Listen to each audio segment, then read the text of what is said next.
It's a warning. It says once you make it down here alive, you're already dead. This has to be one of the biggest pieces of shits I've ever reviewed. Welcome to the shit show. What's going on, everyone? My name's Henry from Ahead of the Curve 94. Thank you so much for tuning in to another episode of the shit show. We're talking about an Uwe Boll film, so, just integrity and class. These are things you associate with that name, I'm sure of it. Obviously, I'm kidding people. This is horrible. If you're not familiar with that name, let me tell you. He is synonymous with making horrible movies. Most of the time, his goal is to ruin your childhood memories by making movies based on video games. And let me tell you, his movies are known to be some of the worst acted. They have the worst effects. Uwe Boll doesn't give a fuck. Alright, any questions? Let's do this shit. Shit show. Alright, welcome back, people. According to Wikipedia, Alone in the Dark, 2005 film. It stars Christian Slater, Tara Reid, and Stephen Dorff as paranormal investigators who combat a supernatural threat. For the most part, that's the gist of it, except for one exception. Technically, Tara Reid isn't a paranormal investigator. She is a curator at a museum. But she is also Edward's girlfriend. Honestly, I couldn't even tell you if she's aware of the, darkness in the world, so to speak, so who cares? To reiterate what I said earlier, this is an Uwe Boll film. He spent shit on the production and couldn't give a shit if you cared at all. Honestly, people, just reviewing this movie this late in the game, I might be setting myself up to get my ass kicked. This dude does not give a fuck. If you look weaker or out of shape, he'll challenge you to a boxing match. Not gonna lie to you, after watching a few of his movies in my day, I kind of want to give him the old, trademark rib punch. You and me, Uwe, let's do it. Yeah, back to the movie. Expect dated CGI. And I mean when this was a new film, okay? Perhaps you saw a trailer at the time. You're like, it's unfinished, that's what it is, right? It's gonna look better before the movie release. To be real with you folks, I didn't know this movie was a thing until this game came out. I'm pointing at the 2008 Alone in the Dark. Oh yeah, I got the soundtrack edition. Hey, people slip on this one, man. You know what? This one deserves its own video in its own right. So yeah, look forward to that someday. If it's not clear, I fucking love that game. Ooh, another thing to expect from this film: expect to hear the same old melancholy ass theme song that plays whenever Edward goes home. Specifically then, but you'll hear it a lot more. Forgive me for front loading so many negatives, but this is a special case, people. Even the opening narration is bad and it sounds cheap. So we open in 1983, which as of this film's release was 22 years ago. Back in the day, our main character, Edward Carnby, was an orphan at an orphanage. And this isn't just some run-of-the-mill orphanage. Oh no, motherfuckers here get taken in to be lab rats. Or, I'm sorry, I believe they're called the chosen few with a chance to save the human race. Gotta be honest with you, sounds a lot like bullshit. Who'd have thought that they'd be fucking right in the end? Not me, obviously. Now, people, this flashback is something we'll be, cutting back and forth to, so don't worry about it. The important thing we need to know is that, yes, this orphanage is shady, and there are creatures in the world that most of us aren't aware of. Yeah, it's spooky fairy tale shit. I've seen Supernatural. Let's check in on modern day Edward Carnby, played by Christian Slater himself. He wakes up on a plane in today's world, 2005. He's rocking the goddamn tank top and trench coat combo. Classic. He's out here scaring little ass kids, telling them shit that they don't really need to know about just yet. Classic. My mommy says that there's nothing to be afraid of in the dark.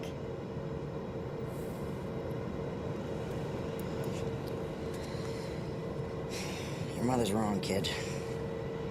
Being afraid of the dark is what keeps most of us alive. Let me just talk to the mother of this kid. Ma'am, you want to handle this situation or step in at all? Goddamn, stranger danger. For real though, he's out here scolding and scarring random ass kids. The movie knows he's wrong too, and he even addresses in a goddamn voiceover. When he gets off the plane, he finds out that he's being followed by some mysterious stranger. Also, I need to mention the cab driver of this film is the star of another Uwe Boll film, Rampage. I might cover this in like Okay, that was unplanned. Okay, let's try that again. Now, this is a bootleg ass copy. I mean, this is back when bootleg copies were white discs, okay? The real ones, no. Ironically, I'm using the word real, talking about a bootleg. Also, I just want to be clear of something. I did not buy this. This was left at my house way back when this was a new thing. Sorry. Weird tangent aside, Edward has the bright idea to take this fucking car chase into a crowded market with people. Come on, man, aren't you supposed to be a goddamn good guy? And he ends up getting into a little, tussle with the guy. He finds out this motherfucker is not human. So we got a problem. I gotta be real, Edward doesn't seem to be concerned at all. He's too busy posing in his goddamn tank top trench coat. Now, I didn't mention it, but Edward has some secret artifact on him. Strong guy robs him of the artifact, gets into this weird ass fight where there's some unnecessary wire work. I mean, it's goddamn ridiculous. Come on. Edward wins, of course. Let's meet Tara Reid's character. As I mentioned earlier, she is Edward's girlfriend and also a curator at the museum, which is perfect when you uncover special artifacts that are ancient and powerful. It's just so convenient that he can just take it to his girlfriend and call it a day. We also meet the weirdest fucking security guard. I don't think I'm going to be able to get clips for any of this, but if I can, I'm going to try to put something right here. Is there something up? Nope. Okay, are we just about done here? Let's move it along. This motherfucker is not an actor at all. Dude is improvising the entire time. And he's also struggling to not chuckle at his own jokes, man. It is distracting. We find out that Tara Reid's character, she works for this guy named Hudgens, who is in the middle of the ocean and, somewhere on the other side of the world. At night, the crew of that ship uncovers a gold coffin in the ocean. If you strike gold in the middle of nowhere, that's your ass right there. I've seen too many movies to know that this is it for you. I mean, for example, off the top of my head, Constantine, which that review is already up. Please check it out. Anyway, as I was saying, you see a gold coffin in the middle of nowhere. Nigga, don't fall for that shit. Of course, the crew thinks it's their big payday, so they open the motherfucker up. Oh, I forgot to mention, before they open it up, the crew, they turn on the dude, Hudgens. They lock his ass up, and he's like threatening, telling them not to open the motherfucker. Of course, they're just thinking about their big payday. They open the sumbitch, and we don't see what comes out, but when we see them, they're all fucked up. Don't open it!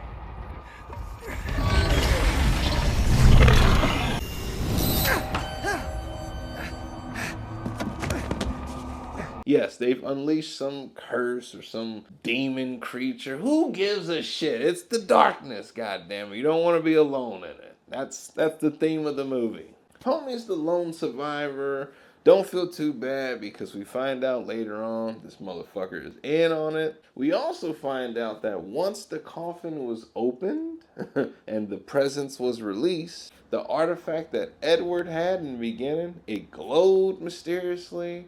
Also, Edward passed out.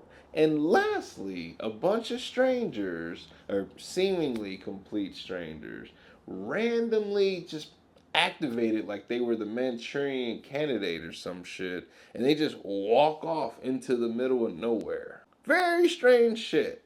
We find out though that those 9 strangers are from the same orphanage that Edward grew up in. Ooh, I wonder what's going on. This is starting to feel very Resident Evil, by the way. Someone else played a different video game for this story. There's just no way around it. And you bet your ass that the same nun that we saw in the beginning at the orphanage, the same lady, still working there all those years later. Oh, of course. So fucking convenient, which will be just the fucking theme of this movie review. Convenience and laziness. To round out our cast, it's time to meet Richard Burke. Now, this dude is played by Steven Dorff, aka Deacon Frost from Blade. Definitely got to do a Blade review someday, for sure.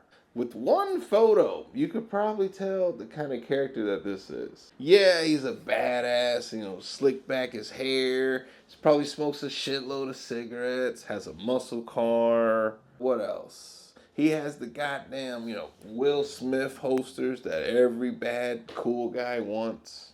He is in charge of a special unit, I believe it's called the 713. He leads the special unit that, handles paranormal investigations. It turns out, though, in the past, Edward used to run this unit, so these two naturally have a little bit of a clash, so to speak. They definitely don't like each other from the get-go. Edward decides, let me go check in on Tara Reid's ass at the museum. Remember that security guard I was talking about? Yeah, he's first to get it, people, and I was goddamn waiting.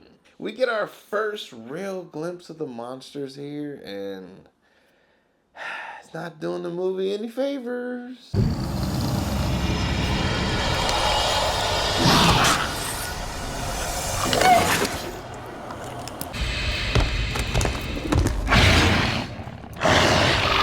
Why is this thing capable of invisibility and yet rarely uses the son of a bitch? I mean, just do that all the time. You'll never lose. Why? Why do we need to see you? Uwe Boll damn sure pocketed the budget for this film, okay? He said, oh, hell no. God damn it. I just bought a bunch of coke. You better hide those damn creatures. Say they're invisible. You know what, people? At least we have some action. Steven Dorff comes in to save the day. Too late for the security guard, of course. But this is sort of a first meeting moment of all 3 characters. Get ready for the ultimate trio. They're all coming here for a reason. Until we know what that is, we're not going to be able to stop them. So we go in. Get this. You remember that strong guy from the beginning? The weird dude that followed Edward? We find out that this person was also a member of the 713. Also, we find out that he has a giant centipede in his body, which I mentioned earlier. That would explain his supernatural gifts, but it won't explain the goddamn wire work. Just gonna walk past that one. Not gonna lie though, people, that was pretty effective, so I'm gonna give it a little bit of a prop there. Because of that recent discovery, Edward decides to have himself checked out, and get this, people, he's got a dead one just hanging out there this entire time. Hudgens returns to America, people, and he is sus as hell. We find out this motherfucker has some of the creatures in cages. This motherfucker is injecting their blood into his body. So goddamn frustrating. I want to say something though. Why do you want to become like them? Their weakness is light. Does that make sense to anyone? Whatever, people. He feeds people the centipedes. He's obviously building a goddamn army. Well, what for? About halfway through the film, we get this hardcore gunfight. We get humans versus whatever the fuck they're called. I'm just gonna call them Dark Dwellers from the remainder of this review. Humans versus Dark Dwellers. And they try to sync it up to this horrible, just screamo fucking song. It's fun because it's horrible. I bet you they thought this was so badass back then. Dude, it's not gonna age well. No one told him this? But hey, at least we now have, Richard Burke and Edward Carnby. Those two are getting along now, sort of breaking some barriers. They're starting to act like characters with each other at least. So once again, I'll give it as props. Because we have our trio, all the other nameless people are just getting wiped out left to right. We have our Avengers assemble, and let's move on.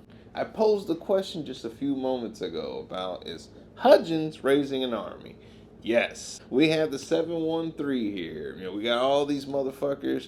We're gonna use them. So, motherfuckers are splattered across the area. It's not impressive at all. I have an issue with that being so goddamn obvious. I mean, this is a movie thing in general, not just Alone in the Dark. But whenever we have an army established, be prepared for another army to come in, especially at the end or so to, even out the odds.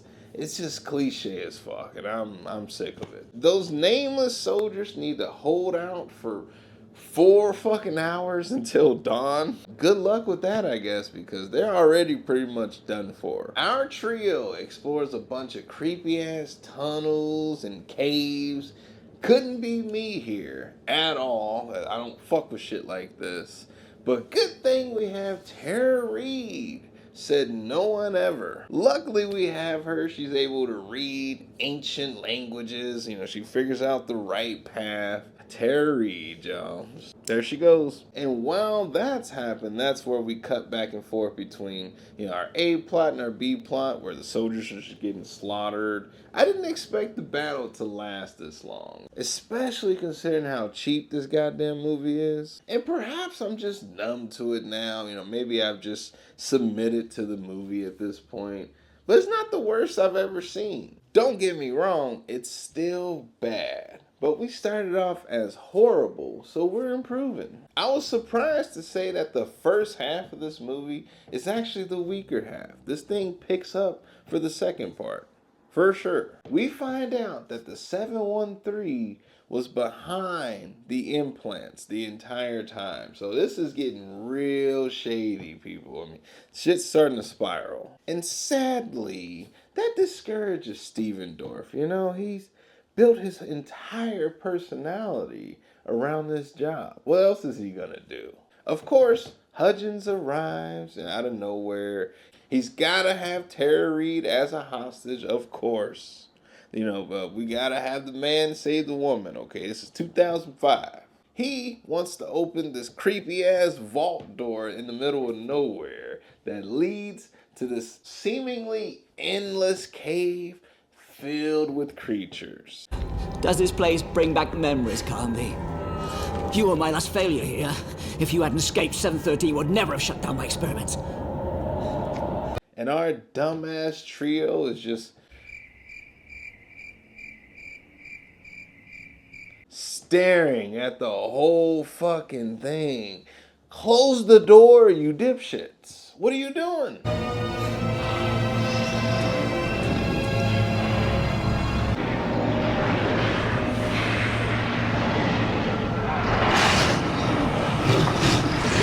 Burke decides, okay, we're going to plant some explosives. We're going to do it the old-fashioned way.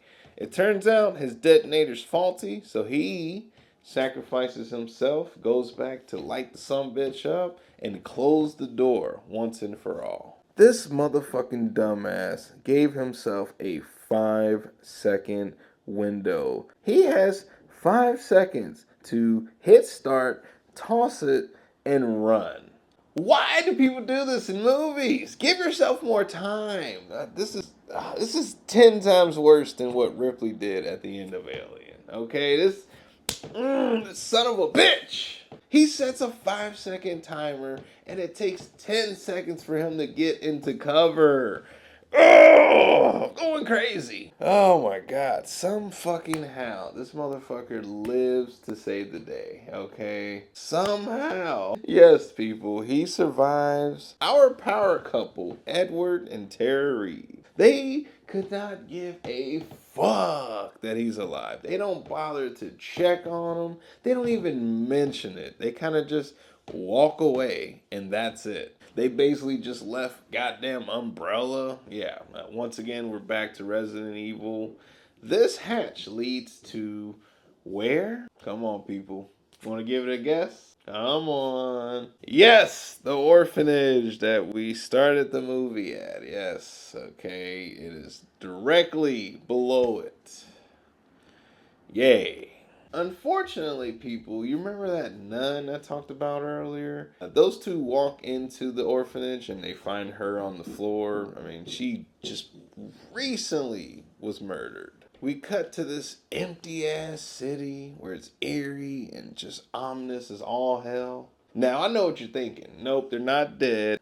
Edward, in his voiceover, he announces that the city had been evacuated. So, yeah, it's not some apocalypse shit just yet. The two walk around the goddamn city and there's just angelic ass music playing over it. You know, all is well. But hang on, bitch. This is Uwe Boll. Let's get hardcore. The gate was closed again. But like the Abkhani discovered, there's a price to pay for bringing darkness into the light. The Abkhani people were wiped off the face of the earth. And now, it looks like it's happening all over again. I can't believe I'm saying this, but I just went through Alone in the Dark.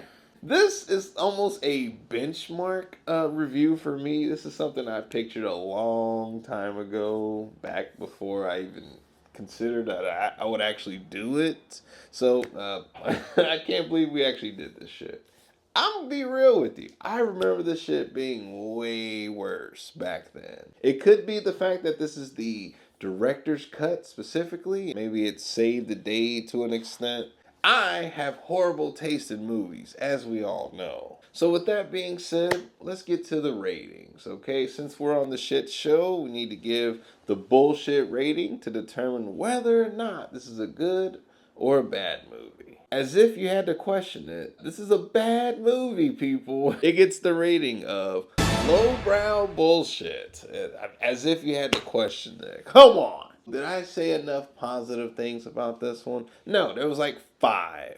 On my regular scale, the rating will be as follows. Waste of damn time. It was not bad enough to receive the lowest rating possible, which is a fuck this movie rating. Nope, not that bad, surprisingly. I wanted it to be. Believe me, people, I really did.